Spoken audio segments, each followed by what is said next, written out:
So if they want to keep going, and there's every sign that they do, then it's likely that there will have to be another wave of compulsory mobilisation in Russia, which was enormously controversial last time. Donald Trump, on his way back to the White House, there's been a great deal of speculation around what his approach will be to the Ukraine war. Trump said repeatedly during his presidential campaign that he would end the conflict within 24 hours of taking office. That is, of course, in January, and analysts now believe his advisors are in the early stages of drawing up a peace proposal. Let's speak with Dr Eleanor Bindman, an expert in Russian and Eastern European politics and a senior lecturer in politics at Manchester Metropolitan University. Good afternoon to you. Good afternoon. We've known for quite some time that this is a kind of, I suppose, a self-imposed pressure that Donald Trump has put on himself, that this is something he's going to fix within 24 hours of taking office. So he has a few months.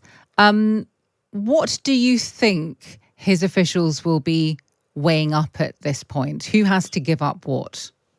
Well, we've been seeing just even since the election result was announced, a few potential proposals coming out. These are not confirmed, so we don't know if this is, definitely what he would go with or even what he'll be hearing.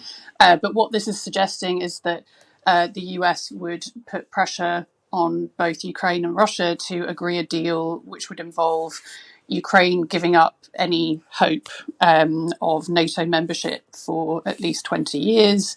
That Ukraine would also have to give up the territories that Russia currently occupies, which are part of Ukraine. So that's about 20% of Ukraine's territory. But essentially the conflict would be frozen in the position that it is now. And also that there would be this 800-mile so-called demilitarized zone that would be set up between the two countries along the front line, and that this would then be patrolled by peacekeepers, but not by US troops in any way, that this would have to be staffed and run by European troops.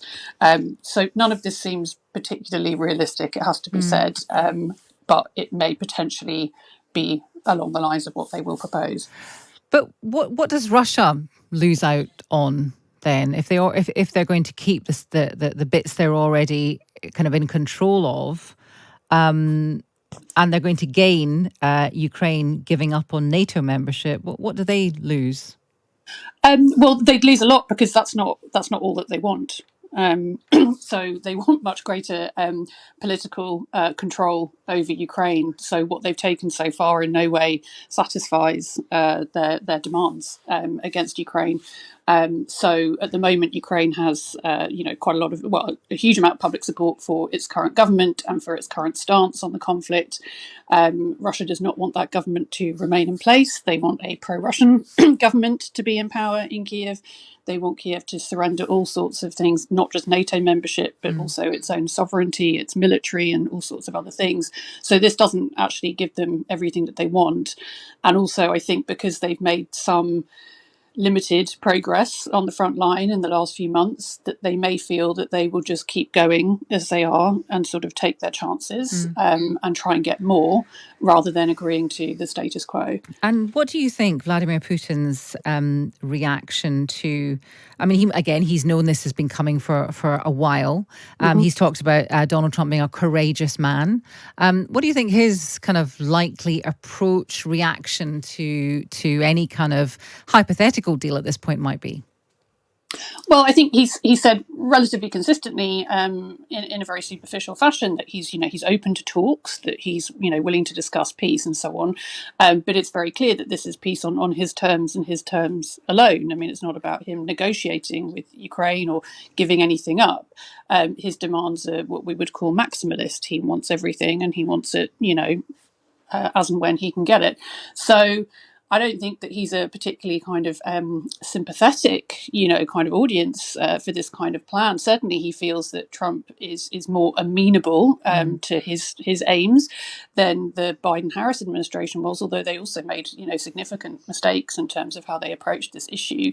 But that doesn't mean Trump is very unpredictable as well, and I think actually the Russian side will be quite cautious about how they approach this, because we know that Trump doesn't have a good understanding of the issues here. He also has a very short attention span, and he's very susceptible to the people around him. So much of it will depend on that. So it's not clear entirely how he will act. And if both sides reject any kind of deal, I suppose we know what would happen in terms of Ukraine. It would be money and weapons would cease. But how would Russia suffer?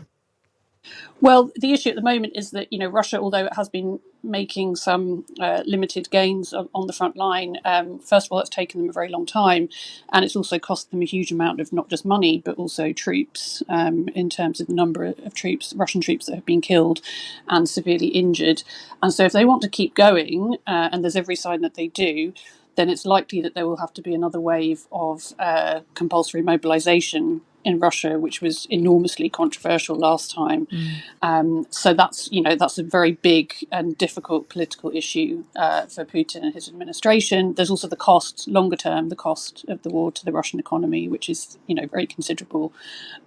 So there's all sorts of kind of issues going on here, but in the short term, there's nothing to kind of stop Russia, continuing on the path it's already on. And I don't see that the Trump administration is actually going to necessarily have the influence over Putin that they might imagine that they do.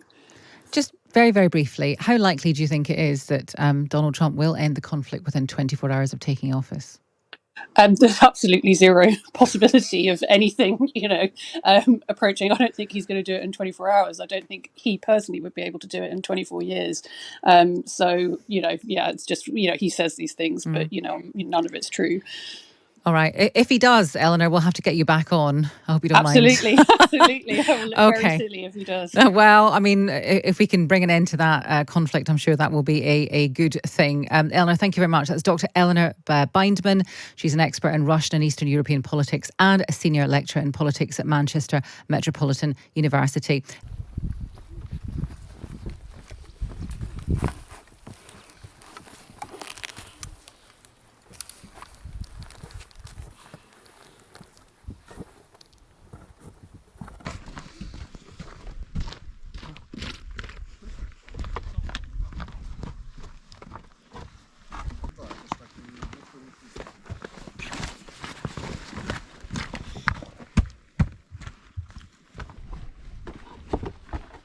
Бліндаж заходить.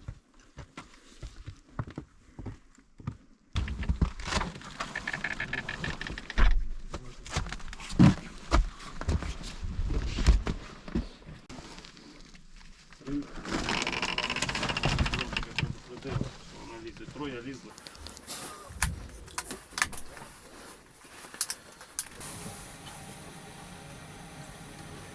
Там дуже рідко. Були, чуть-чуть. А оце напоминає... Штурмовики. Сколько штурмовиків? Це намет, так. Можна сказати, наблюдали. Сьогодні вночі штурмували. Я їх знайшов, де